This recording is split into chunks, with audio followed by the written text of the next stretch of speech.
Hey again everyone, welcome back again di Bitcoin Update. Bitcoin Update ini lumayan spesial ya di New York Open sekitar 3 jam setelahnya teman-teman. Jadi New York Open udah shift jamnya jadi 20.30 lagi, setengah 9 malam seperti pada saat summertime gitu ya. Dan ini artinya market open lebih cepat. So guys, currently kita experiencing extra drop pada Bitcoin sampai di bawah $80.000, which means ini adalah ketakutan banyak orang ya, mengingat $80.000 adalah key support level pada Bitcoin dan harus dipertahankan. Sebenarnya ada yang lebih parah dari itu dan kita akan omongin di dalam video ini. But before kita continue guys, first of all saya pengen say thank you buat kalian yang support di previous live streaming. We almost reach 1,000 likes button dan discussion di situ harusnya lumayan membukakan pikiran ya bagi sebagian orang. I see a lot of positive feedback. Saya juga lihat banyak orang yang mungkin bersedih sekali dengan current condition pada market crypto. Tapi saya harap teman-teman bisa dapat sesuatu dari discussion tersebut ya. And maybe later this week kita bakal adain another live streaming dan kita bakal discuss lebih jauh soal bagaimana market terutama kondisi ekonomi ya setelah nanti adanya inflation report dan potential meeting pada maksudnya potential ini statement dari Jerome Powell pada pertemuan minggu depan. Oke, so guys, anyway, per saya create video ini kita dapat satu masalah ya. X atau Twitter katanya lagi down secara worldwide ya. Ini gokil juga ya dengan kondisi seperti ini. Jadi orang susah untuk mencari informasi yang akurat dan cepat gitu. Tapi intinya kalau kita lihat ya per market open hari ini juga bukan cuman Bitcoin yang turun, tapi S&P 500 juga drop. Bahkan lebih parahnya lagi, ini kalau kalian cek S&P 500 ya technically udah balik sampai ke harga sebelum Donald Trump menang pemilu. Ya, Donald Trump menang pemilu itu pada 9 November ya. Which means kita lihat S&P 500 itu ada di sekitaran 5.870 poin. Dan sekarang S&P 500 itu udah turun di bawahnya sekitar 3,8%. Selling pressure masih berlanjut, belum ada tanda-tanda perlambatan momentum. Dan semenjak Donald Trump terpilih, kita bisa lihat S&P 500 itu nggak mampu menciptakan semenjak Donald Trump menjabat, kita hanya melihat S&P 500 itu bertahan di level yang bisa dibilang dekat all time hanya untuk 28 hari. Setelah itu kita ngelihat dalam 4 minggu terakhir, lebih tepatnya 3 minggu terakhir, S&P 500 drop. Sampai dengan sekarang total sudah 8 hingga 9% drop. Yang ini sebenarnya kalau kita lihat ya, secara keseluruhan, terutama pada perspektif time frame weekly, S&P 500 dalam keadaan sangat beresiko untuk potential extra correction ya. Jadi kita bisa lihat adanya penurunan lebih lanjut, mungkin bisa mengikuti perkembangan seperti di tahun 2022, which means itu pada saat bear market. Cuman sebenarnya adapun argumentasinya bisa jadi seperti pada pertengahan 2023 ya. Kita ngelihat extra correction 10% dulu before we see another rally. Pertimbangannya apa? Pertimbangannya adalah correction itu masih bisa berlanjut dari kondisi saat ini yang cukup hot, yaitu masalah hutang ya pemerintahan Amerika Serikat. Nah, sekedar info nih teman-teman. Recently kita dapat kabar kan kalau mulai banyak lah diobrolin kalau US itu ada utang jatuh tempo sekitar 9,2 triliun dolar Amerika Serikat. Jatuh temponya harusnya 6 bulanan lagi dari sekarang, yang artinya sekitaran bulan September. Nah, yang hot begini teman-teman. Sebetulnya itu bukan salahnya Donald Trump ya, tapi utang itu kan udah ada dari tahun 2024 nih ya, bahkan dari tahun-tahun sebelumnya. Artinya pada saat administrasinya Joe Biden, news itu kita dapatkan pertama kali pada tanggal 28 Agustus 2024. Di mana total hutangnya itu adalah 9 triliun dolar yang akan jatuh tempo pada tahun depan. Dan itu artinya Agustus teman-teman, tahun depan, yaitu di bulan Agustus atau September ya, Agustus, September, Oktober jatuh tempo di bulan tersebut. Nah, banyak orang ngediscuss atau banyak orang ngebahas sekarang tentang bagaimana planningnya Donald Trump untuk membayarkan hutang tersebut. Ya, salah satu caranya adalah dengan membuat ekonomi crash ya, dengan membuat ekonomi mengalami resesi terlebih dahulu sehingga memaksa the Federal Reserve untuk memangkas suku bunga. Maka kalau misalkan kita melihat dari situasi tersebut, artinya ada possibility Trump juga bisa melunak jika seandainya Federal Reserve bekerja sama untuk memangkas suku bunga dan mensupport pemerintahan Donald Trump untuk mengembalikan, bisa dibilang, atau membayarkan hutang yang jumlahnya itu sangat-sangat fantastis gitu. Kenapa sangat fantastis? Karena 9,2 triliun dolar itu adalah 1/4 dari total hutang Amerika Serikat. Dan dia harus bayarkan ya pada September nanti. Dimana kondisinya saat ini yang lagi hot juga, kalau kalian search ya, US government shutdown gitu ya. Ini udah lagi berlangsung guys ya. Dalam tanda kutip, tuh, Trump bilang ya, government shutdown is possible, but expect to avert it. Ya, artinya ya bisa dibilang jangan sampai lah ya istilahnya US government shutdown gitu. Cuman yang hot ini kan pembicaraan ini sudah berlangsung sejak seminggu terakhir nih soal pemerintahan, maksudnya anggota Kongres Demokrat itu nggak setuju tuh dengan anggaran yang diajukan oleh Republik untuk 6 bulan ke depan. Ini sebenarnya anggaran untuk membayarkan biaya-biaya yang dibutuhkan ya untuk misalkan ya Social Security, kemudian juga Medicare, kemudian juga untuk gaji-gaji karyawannya ya kan dari pemerintahan. But at the same time kita juga melihat kalau US government lagi aktif melakukan layoff terhadap ya bisa dibilang terhadap administrasinya atau terhadap anggota-anggota tenaga kerja yang bekerja di instansi-instansi pemerintahan, dan pemecatan ini masih terus berjalan karena Doge di sini dikepalai oleh Elon Musk ya sedang melakukan efisiensi, dan efisiensi itu bisa dibilang juga mengakibatkan kita menyaksikan data angka pengangguran mungkin ya pada bulan Februari itu naik sekitar 0,1%, dan non-farm payroll sendiri sebenarnya walaupun di sini bisa dibilang bertambah dari previousnya ya, masalahnya previousnya itu direvisi. Kalau misalkan previousnya tidak direvisi berarti itu fair, tapi kalau direvisi itu artinya sebenarnya data yang ditunjukkan pada bulan Januari itu sebenarnya tidak akurat. Dan ketidakakuratan itu patut kita pertanyakan. Artinya walaupun di sini 151.000, berarti ada kemungkinan bulan berikutnya akan direvisi dan angka itu malah bisa turun lagi teman-teman sekalian. Kira-kira begitu ya. Maka dengan ini concern kita sebenarnya adalah perlambatan ekonomi sedang berlangsung. Jadi orang-orang lagi ngomong ini soal possibility terjadi recession gitu ya. Trump an agent of chaos and confusion, economist warn, but a US recession isn't in the card yet. Oke, buat sebagian orang mengatakan bahwa ekonominya masih oke gitu ya. Nih, global market volatility and geopolitical turbulence in the wake of President Donald Trump return to the White House have led to warnings the US economy could be heading for a recession. But economists say that a downturn isn't in the cards has just yet. I don't think we will talk about US recession. The US economy is resilient, I would say largely despite Donald Trump, bla bla bla bla bla bla gitu. Tapi menarik ya teman-teman sekalian ya. Kalau kita bisa lihat situasi di sini, ada dua naratif. Yang pertama adalah market meyakini US recession itu udah di depan mata. Yang kedua adalah upaya ya pembangunan narasi di mana US recession itu masih jauh.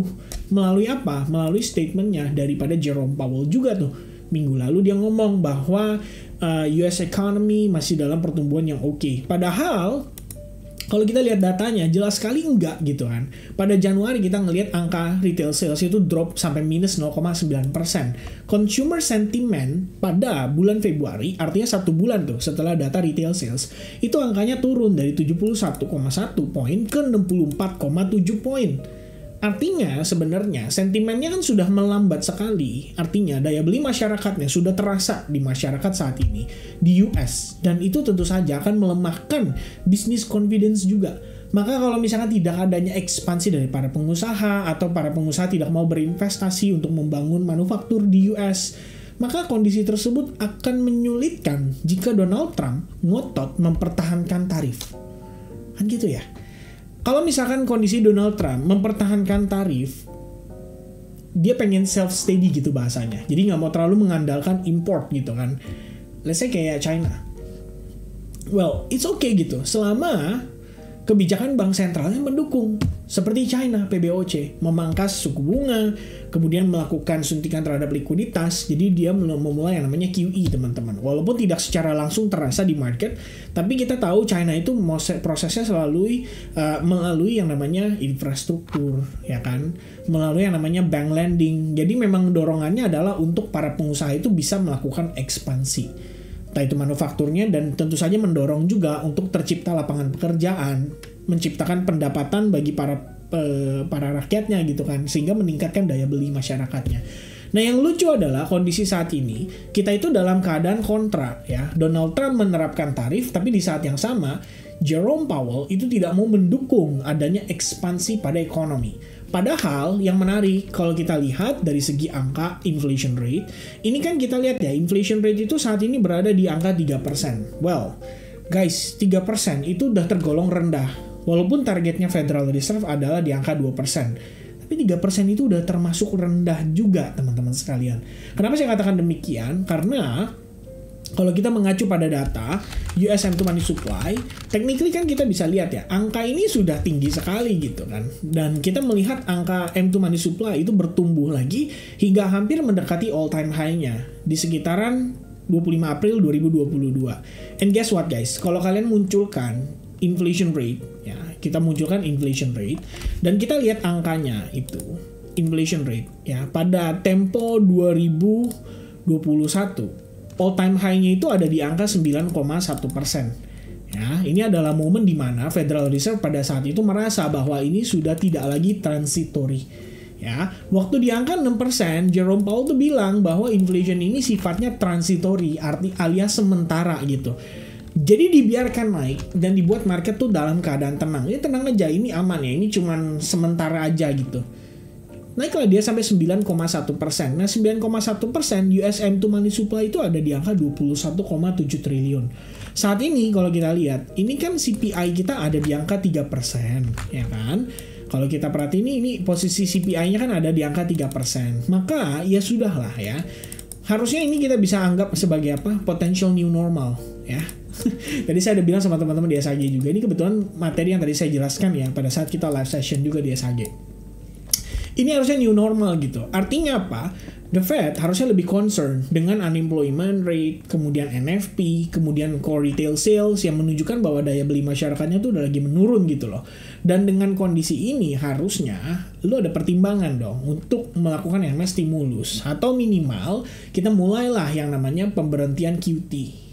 Ya, kita ada pembahasan soal QT akan berhenti pada bulan Juni. Itu ekspektasi. Kita belum bisa bilang pasti karena belum ada statement secara jelas dari Federal Reserve. Tapi ada ekspektasi bulan Juni QT akan berhenti. Artinya kalau kalian cek WLCL, ini balance sheet-nya The Federal Reserve akan berhenti turun setelah lebih kurangnya sejak 2022 dia memangkas balance sheet-nya hingga 24%. Jadi kalau misalnya berhenti turun QT-nya di sini, ya kita akan lihat likuiditas marketnya nanti di sini-sini aja gitu ya. Diiringi dengan RRP yang turun, itu artinya secara tidak langsung kita tahu bahwa situasinya likuiditas itu lagi berusaha untuk diserap oleh market ya melalui reverse repo yang sudah mulai menurun. Itu artinya tidak ada banyak orang yang menggunakan fasilitas reverse repo. Institusi maksud saya perbankan tidak menggunakan reverse repo, likuiditas mulai mengalir ke market. US M2 Money Supply naik, technically harus dibarengi dengan The Fed pangkas suku bunga, baru itu akhirnya cukup untuk mendorong market setidaknya bisa mengalami relief bounce. Ya, sementara pertimbangannya kayak gitu guys ya. Jadi kita di kripto sendiri lagi lack of narrative. Nggak banyak naratif yang bisa digoreng. Kemarin Crypto Summit udah beres ya. Bitcoin Strategic Reserve sudah diumumkan. Nggak bikin market pump, market malah kecewa. Itu adalah naratif yang kita rasakan saat ini. Bisa berlangsung berapa lama? Minimal sampai ada yang namanya distraksi. Ya, distraksi itu akan terjadi jika seandainya tanggal 12 Maret nanti core CPI dirilis di angka yang sesuai dengan forecast atau lebih baik lagi di bawah daripada forecast. Kalau core CPI di bawah forecast, CPI di bawah forecast, dan apabila itu bisa terjadi, dalam tanda kutip diakibatkan oleh apa, Vin? Simple aja guys, diakibatkan oleh GDP growth rate yang angkanya turun, business confidence yang angkanya turun, consumer confidence yang sentimennya angkanya juga turun, retail sales yang angkanya dari 0,7 ke minus 0,9, PMI yang angkanya turun, manufacturing PMI yang juga ini manufacturing malah cenderung naik ya. Tapi services PMI yang penting di US itu malah turun. Kalau manufacturing PMI saya rasa naik wajar ya, karena dengan penerapan tarif memang Donald Trump mendorong nih supaya dari sisi manufakturnya bisa bertumbuh dan berkembang lebih baik di US. Tapi services PMI-nya turun angkanya. Dan ini artinya dengan kondisi tersebut ya sebenarnya harusnya logika saya berpikir inflation-nya cenderung turun, bukan cenderung naik. Ditambah kalau kalian lihat pada minggu lalu, tepatnya pada saat rilis data NFP, di saat yang sama kan kita juga lihat ada average hourly earning atau rata-rata pendapatan per jamnya ya. Pada dasarnya di sini kalau kita lihat angka month over month-nya itu angka 0,4% turun ke 0,3%. Itu artinya bulanan yang didapatkan oleh para pekerja di sini itu dalam keadaan turun ya.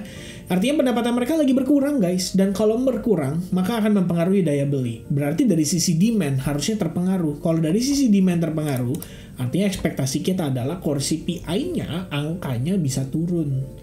Kalau angkanya turun, dorongannya adalah semoga the Federal Reserve pada pertemuan tanggal 19 Maret dia bisa menyampaikan statement yang lebih dovish, sehingga mendorong untuk market di sini percaya bahwa the Fed tahun ini akan melakukan rate cut lebih dari 2 kali.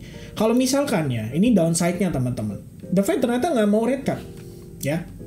Atau misalnya the Fed bilang, yaudah kita juga nggak mau buru-buru karena kita mau lihat dulu nih apa dampak dari tarif terhadap, terhadap US economy gitu kan. Apakah bisa meningkatkan inflasi 2.0? Well, kalau itu yang terjadi, maka worst case scenario adalah kita dibawa ke resesi. Which is ini juga suatu hal yang sebisa mungkin dihindari sama Jerome Powell sudah dari zaman kepemimpinan Joe Biden. Ya kan? Maka kalau kita lihat ya, ini per hari ini saya update guys. Kalau kalian cek, tahun ini ya, rate cut itu berpotensi jadi 3 kali. Dan rate cut yang ketiga itu terjadi pada Oktober, tanggal 29. Kemarin angkanya masih dominan di sebelah kanan, sekarang udah geser ke kiri. Artinya market saat ini percaya kalau the Fed bisa rate cut sampai 3 kali dan mulai di bulan Oktober itu adalah rate cut yang ketiga. Potensinya gitu ya. Kemudian dipertahankan, baru kemudian nanti ya kita nggak tahu deh kayak gimana. Cuman intinya rate cut bisa 3 kali. Itu berdasarkan ekspektasi pasar tentu saja menilai atas potensi bisa terjadi resesi. Nah ini ada satu quotes ya, saya pengen ajak teman-teman untuk baca sama-sama ya. Dari Sam Stoffel, Chief Investment Strategist at CFRA Research.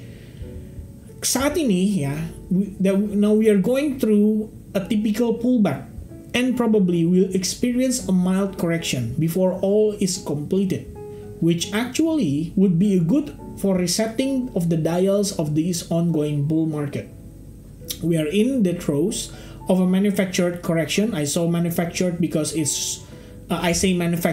it's really based in response to the new administration's tariff program, or at least threat of tariff, and what kind of impact that we will have on the economy.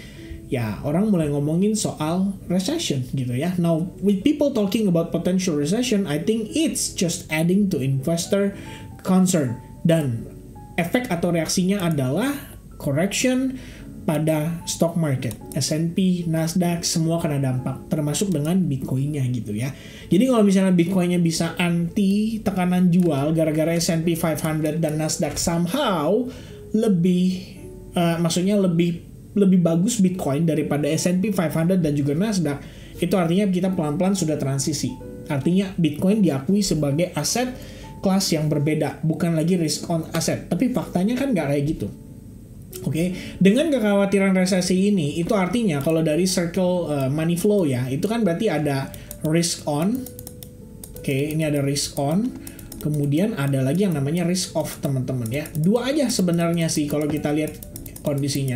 Berarti duitnya sekarang di sini gitu. Kalau kita berbicara pasar keuangan, ini duit lagi ada di sini semua gitu ya. Dengan cara apa gitu kan? Belikan emas, kemudian belikan surat utang. Intinya menghindari aset beresiko, karena jika seandainya sampai terjadi resesi, maka tentu saja stock market akan crash, Bitcoin akan crash, dan by the time itu terjadi, itu artinya reset, duit mereka yang mereka amankan melalui obligasi, mulai surat utang dan lain sebagainya, itu kemudian bisa di redeploy untuk membantu atau mendorong daripada si Bitcoin bisa terrecovery. Oke, sebenarnya sangat disayangkan ya, Bitcoin setelah berbulan-bulan bertahan akibat oleh tarif ya dan lain sebagainya, pada akhirnya Bitcoin harus merasakan correction juga, dan ini semua disebabkan oleh mulai dari Bybit hack, kemudian mulai dari kekecewaan juga para pelaku pasar atas permainan daripada Trump Coin, ya pokoknya Anda tahu ya, scam dari Libra, negara Argentina, kemudian juga yang terbaru adalah Crypto Summit, gak sesuai ekspektasi. Ya of course, ini juga bikin market jadi kurang percaya kalau Bitcoin benar-benar bisa dijadikan sebagai aset untuk hedging terhadap resiko resesi ekonomi. In the long term, sebenarnya bagus, but in the short term, selama sentimen belum shifting, selama faktor makronya belum mendukung, kita akan melihat Bitcoin akan bergerak berkorelasi positif dengan S&P dan juga Nasdaq. Dalam tanda kutip, aset beresiko. Artinya Bitcoin, ya selama S&P dan Nasdaq dalam keadaan tertekan, ya kemungkinan besarnya Bitcoin juga dalam keadaan tertekan. Untuk saat ini, drawdown yang Bitcoin rasakan sejak kita mencapai all-time high-nya, itu sudah mencapai angka 29%. Teman-teman harus ketahui, kalau pada saat bull run sekalipun, Bitcoin juga seringkali mengalami drawdown, dan itu bisa up to sampai 30% guys. Terjadi pada 2021 juga ya, lebih tepatnya 2020 di sini dengan drawdown sekitar 30,93%. Kemudian sebenarnya kalau ada data-data yang lama juga bisa ya teman-teman dimunculkan. Intinya koreksi kita berlangsung sejauh itu. Worst case scenario, karena Bitcoin juga closing di bawah exponential moving average 21 dan juga 34. Technically ini memberikan extra selling pressure, dan ini bisa berlangsung berarti untuk beberapa pekan ke depan. Beberapa kondisi yang menjadi contoh itu terjadi pada di 2023, di mana kita mulai melihat ya Bitcoin closing di bawah exponential moving average 21 dan 34, kemudian kita konsolidasi di bawahnya selama lebih kurang hampir 4 mingguan. Ya, dari tanggal sekitaran tanggal 21 Agustus sampai akhirnya September. Nah, cuman yang unik adalah ini terjadi pada kuartal 3, sementara saat ini itu terjadi pada kuartal pertama, di mana harusnya performance daripada aset-aset berisiko biasanya cenderung ideal. Tapi tidak bisa dipungkiri, faktor Trump mempengaruhi kepercayaan para pelaku pasar sehingga mereka harus sell off dulu untuk jangka waktu pendek. Of course, in the short term kita bakal ngelihat adanya turbulence, akan ada massive capitulation mungkin terhadap Bitcoin, lebih parah lagi terhadap altcoins, karena saya lihat across the board ya, altcoin sendiri dalam keadaan memerah. Walaupun ya tidak semuanya merah, ada beberapa yang bisa outperform juga nih dari sebagian crypto market. Kita bisa lihat Rare hari ini naik 85%, ada EOS yang naik 25%, B3 yang juga dalam keadaan bullish naik 22%, dan masih ada beberapa lainnya yang juga dalam keadaan bullish. Jadi nggak semuanya benar-benar kena dampak, namun mayoritasnya kena dampak. Dan itu artinya Bitcoin in the midterm ya guys, kita bisa expecting apa? Retest nih terhadap potential area all time high sebelumnya di 69.000 atau 73.500 dolar. Kalau saya tarik data seperti ini teman-teman, kamu bisa cek ya, ini pada dasarnya di sini. Ini adalah 73.500 dolar, and kita masih punya yang namanya area imbalance memang di level atau area tersebut. So, very likely Bitcoin bisa visit sampai ke 73.500 dolar, dan kalau kalian lihat secara keseluruhan kita pakai Fibonacci retracement, technically di level tersebut adalah Fibonacci untuk 0,5%. Jadi kita bisa bilang ini adalah koreksi sampai dengan 50% dari keseluruhan rally yang berlangsung sejak, ya bisa dibilang sejak Agustus 2024. So guys, concern utama saya saat ini adalah ya, ini kabar baiknya sih. Kalau kita lihat S&P 500 di-compare dengan Bitcoin. S&P 500 itu pada saat Donald Trump terpilih di November 2024 itu posisinya kan di 6.000 ya, 6.000-an something lah, atau 5.800 sampai 6.000-an. Sekarang dia lebih rendah. Jadi seluruh gain yang tercipta pada saat Donald Trump terpilih menjadi presiden itu udah dikembaliin sepenuhnya tuh di S&P 500. Kabar baiknya adalah Bitcoin masih di atas pada saat Donald Trump menang pemilu, yaitu di sekitaran area 69.000 sampai 80.000-an dolar. Cuma kalau kita mau lihat lebih detailnya lagi, ya ada pada tanggal 4 November ya. Harusnya ya sekitaran November ini ya. 5-6 November lah, saya lupa to be exact tanggal berapanya, tapi yang pasti pergerakannya ada di kisaran $70.000 dan Bitcoin baru aja menuju ke level tersebut. Jadi dalam keadaan kita di retest ya, kalau kita bisa bilang ini. Jadi secara keseluruhan skenario, I think there's a very likely kita ngelihat break and retest skenario untuk potential higher high. Nah, resiko yang harus kita perhatikan teman-teman adalah apabila Bitcoin tidak testing ke level tersebut, melainkan dia testing terhadap broadening wedge yang terbentuk pada kuartal kedua dan ketiga di tahun 2024. Resiko itu adalah membuat Bitcoin technically memiliki potensi yang lebih sedikit ya untuk peluang dia rally dan malah bisa jadi membentuk lower high karena technically kita punya support resistance juga di sekitaran 91 ribuan dan it's possible to create even lower price untuk Bitcoin. Ini resiko yang kita harus hadapi sama-sama teman-teman sekalian. Atau kita bisa terima atau tidaknya gitu ya. Maka decision makingnya teman-teman harus bisa menyesuaikan dengan kondisi tersebut. Kalau misalkan nih ya, if we're lucky enough ya, kita dapat CPI yang ternyata angkanya turun di bawah ekspektasi. Kemudian kita juga melihat Jerome Powell somehow menjadi dovish, mendukung ya untuk market setidaknya punya relief rally atau relief bounce. Ya, I think kita bisa ngelihat market masih ada potensi untuk rally ya. Sedikit mengabaikan tarif ya dari Donald Trump, somehow relief rally itu bisa aja untuk ngedorong Bitcoin balik testing ke level $100.000. By the time itu terjadi, hopefully teman-teman udah punya exit strategy atau exit plan yang ideal untuk meminimalisir resiko in case kita tidak melihat extra rally pada di 2025. Amin-amin sih masih ngelihat teman-teman, tapi fakta bahwa saat ini kita nggak ngelihat adanya dorongan dari sisi sentimen dan juga dari sisi makro, ya tentu saja harus membuat kita juga melakukan adaptasi ya, dalam tanda kutip. Kita nggak bisa selamanya mempercayai apa yang kita yakini gitu bisa terjadi, tapi kita juga harus ngelihat berdasarkan kondisi sentimen pasar yang ada. Maka kita harus melakukan penilaian dari situ dan mengambil keputusan berdasarkan itu. We react the market, not ya gambling with the market. Itu mungkin sedikit advice ya mungkin dari saya teman-teman sekalian ya. But for now anyway guys, ya I'm quite happy ya with my decision ya. Q4 rally berhasil profit taking, ya ada rebalancing ya, bisa dibilang deploy beberapa stablecoin untuk ngebeli aset-aset lainnya pada saat kemarin kita ngalamin koreksi, tapi ternyata koreksi tetap masih berlanjut ya. We are still going to hell ya saat ini, kita belum melihat adanya extra rally ya. I think ya people, teman-teman sekalian, hopefully siapapun yang ikut melakukan transaksi di crypto market, mudah-mudahan ya Anda punya pertimbangan risk management yang proper, jangan sampai all in dan jangan sampai malah jadi stressful ya. Ngejalanin bulan puasa malah jadi stressful banget dan ya kasihan juga ya teman-teman, malah jadi nggak fokus dalam ibadahnya.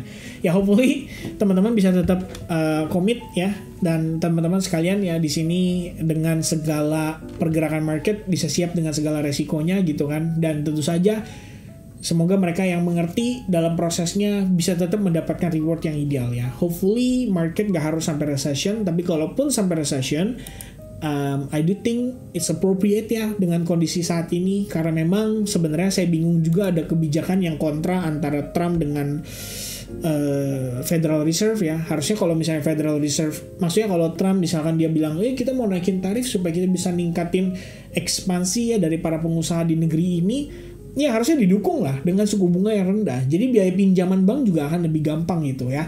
Dan tentu saja mendorong daya beli masyarakat. Pada dasarnya itu sih menurut saya, harusnya gitu. Tapi ya mau gimana ya, Trump sama Jerome Powell kayak nggak temenan gitu kan. Mereka kayak musuhan, jadi kebijakannya malah besar berangan ya. Dan tentu saja ini juga membuat market pastinya bingung gitu. So nggak heran kalau S&P 500 dan juga Nasdaq hari ini masih dalam keadaan kena selling pressure. Be safe everybody. We could see Bitcoin still going down to even testing ke level 73.300-an. Ya let's see lah ya. Semoga bisa kita ngelihat ya Bitcoin somehow creating support di kisaran area tersebut. Oke? So guys, for now, in the short term perspective, tadi kita baru bahas ya, hari ini sebenarnya saya expecting Bitcoin bisa creating lower low dari sini. Ternyata dia dibawa manipulasi dulu during London session, and ya saya kena selepet ya. Secara direction, secara position, saya sebenarnya udah confident banget gitu bahwa Bitcoin itu harusnya gitu kan bisa creating yang namanya potential lower high ya dari sore tadi tuh ya. Kita udah bilang nih, guys ya, ini saya setting limit gitu kan. ternyata dimanipulasi dulu dong. Setelah itu kita ngelihat pergerakan Bitcoin udah sesuai dengan ekspektasi gitu. Jadi untuk saat ini ya planning saya pribadi juga most of the position yang kita mau coba cari adalah looking for sell short gitu ya. Waiting for the retracement, waiting for the correction. I think Bitcoin can testing this level again soon. Karena kita juga di sini punya CME gap ya kalau kalian lihat, dan buat kalian yang percaya bahwa CME gap 80% akan ditutup ya, ini kan berarti ada potensi dong. Kita bisa nutup dulu nih di sini ya kan, $86.000 potential retest terhadap previous support resistance, dan I think ya jika itu yang terjadi it's gonna be very great ya for opportunity untuk ngelakuin sell short. Cuman untuk saat ini Bitcoin kalau dia balik sampai ke 82.000 pun sebenarnya udah nawarin opportunity buat sell shorting sih. Ya, ini peluangnya kayak gini teman-teman sekalian gitu kan. So yeah, let's see ya teman-teman. Apakah Bitcoin akan testing ke level itu atau kita ngelihat dia bahkan create higher high ya untuk testing ke 85.000 dulu atau 86.000, nutup CME gap baru kemudian dia creating lower low. I think that's one of the possibility yang kita bisa lihat untuk saat ini ya. But overall guys, I personally believe ya looking for sell short will be more profitable dibandingin Anda looking for long position. So yeah, take a look ya, coba cari opportunity itu dan coba untuk manfaatkan trading jangka pendek. Okay?